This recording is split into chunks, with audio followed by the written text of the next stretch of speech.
Assalamualaikum warahmatullahi wabarakatuh. Baiklah, sebelumnya perkenalkan nama saya Tri Yayan Oktavia, NIM 1930201217, kelas PGMI 6, Fakultas Ilmu Tarbiyah dan Keguruan UIN Raden Fatah Palembang.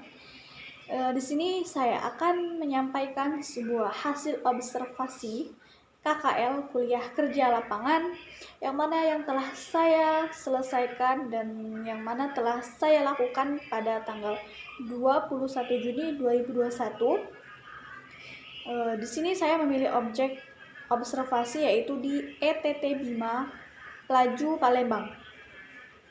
Nah, ETT Bima adalah singkatan dari Education Training Technique Quiz.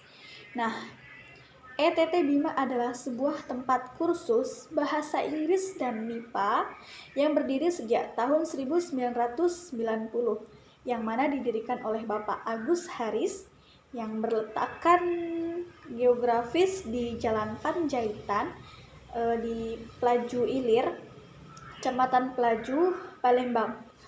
Nah, bimbel ini merupakan bimbel yang memiliki banyak peserta didik dan sudah memiliki banyak alumni. Dan kemudian di sini saya akan menyampaikan struktur organisasi yang ada di bimbel ETT Bima ini. Yang pertama yaitu ada kepala sekolah.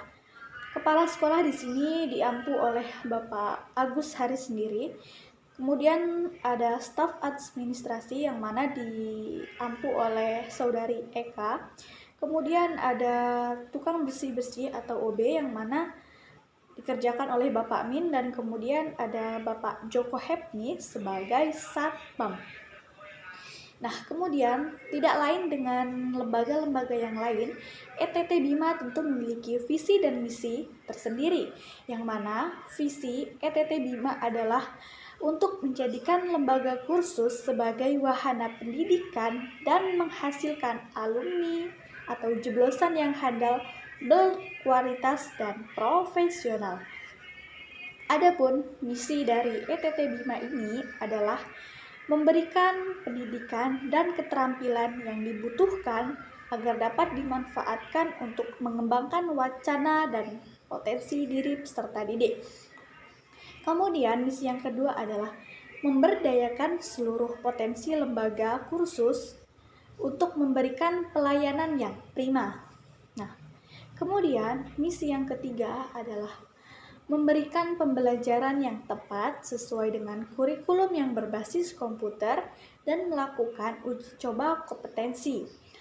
Oke, di ETT Bima ini tentu memiliki sarana dan prasarana tersendiri. Yang pertama, sarana adalah kegiatan yang alat yang digunakan untuk menunjang dalam suatu lembaga, yaitu ada ruang belajar, ada ruang kepala, ada ruang VCD, kemudian ada ruang guru, dan terdapat beberapa WC. Kemudian prasarana yang terdapat di ETT Bima ini diantaranya ada komputer, AC, WiFi, audio visual atau DVD, buku bahasa Inggris, kursi, meja, alat-alat tulis, dan tripod. Oke, selanjutnya adalah manajemen operasional lembaga. Nah, tentunya seluruh lembaga itu memiliki izin masing-masing. Begitupun dengan di kursus ETT Bima ini, dia memiliki izin dari Badan DPM PTSP pada tahun 1990, dan akhirnya Bapak Agus Haris mendirikan sebuah lembaga kursus ini. Nah, kemudian kualitas dan kuantitas yang terdapat di ETT Bima ini cukup baik sekali. Contohnya, murid-murid yang kursus di situ dia bisa mempelajari dan bisa menerapkan tentang tenses, vocab, storytelling, dan listening.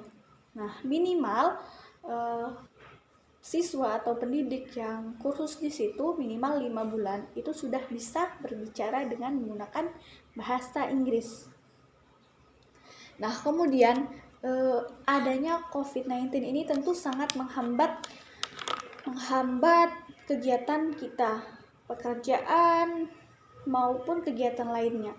Nah, COVID juga berpengaruh pada ETT BIMA ini. Karena apa? Nah, sebelum COVID-19 terjadi, peserta didik yang ada di ETT BIMA ini sangat banyak. Peminat khusus bahasa Inggris, peminat MIPA itu sama banyaknya. Atau bisa dikatakan mereka itu seimbang.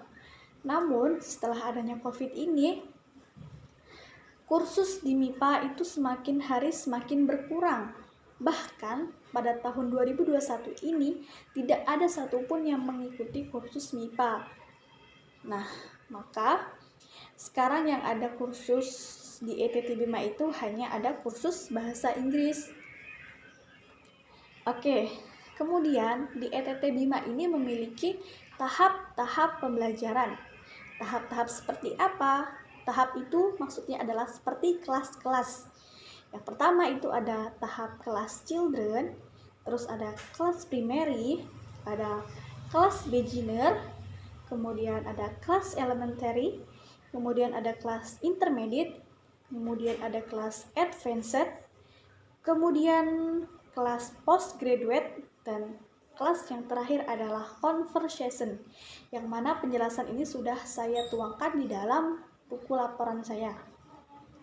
Nah, beralih yang selanjutnya adalah manajemen keuangan. Tentunya suatu lembaga itu memiliki keuangan masing-masing, begitupun di ETT BIMA ini, dia memiliki keuangan yang sangat penting. Di sini ada keuangan pendaftaran itu ada 100.000, kemudian ada biaya SPP sebelum COVID dan sesudah COVID itu berbeda. Nah, sini saya akan menyebutkan setelah COVID saja. Nah, untuk kelas children SPP itu 75.000, untuk kelas primary SPP itu 75.000 juga, untuk kelas beginner SPP 75.000, untuk kelas elementary itu 85.000, kemudian untuk kelas intermediate itu 85.000 juga, kemudian untuk kelas advanced itu 90.000, terus untuk kelas postgraduate itu 90.000, dan untuk kelas yang terakhir adalah kelas conversation yaitu 100.000. Nah, setelah itu, di dalam suatu lembaga itu tentu terdapat beberapa strategi yang dilakukan untuk mempromosikan atau untuk memasarkan produk lembaga tersebut. Di sini, ETT BIMA mempromosikan sebuah lembaga khusus ini dengan menggunakan website, terus menggunakan brosur, menggunakan sosialisasi, terus dengan menggunakan spanduk juga. Nah, itulah tadi laporan singkat yang dapat saya sampaikan. Apabila ada kekurangan, saya mohon maaf yang sebesar-besarnya, dan kepada Allah saya mohon ampun. Wabillahi taufik wal hidayah. Wassalamualaikum warahmatullahi wabarakatuh.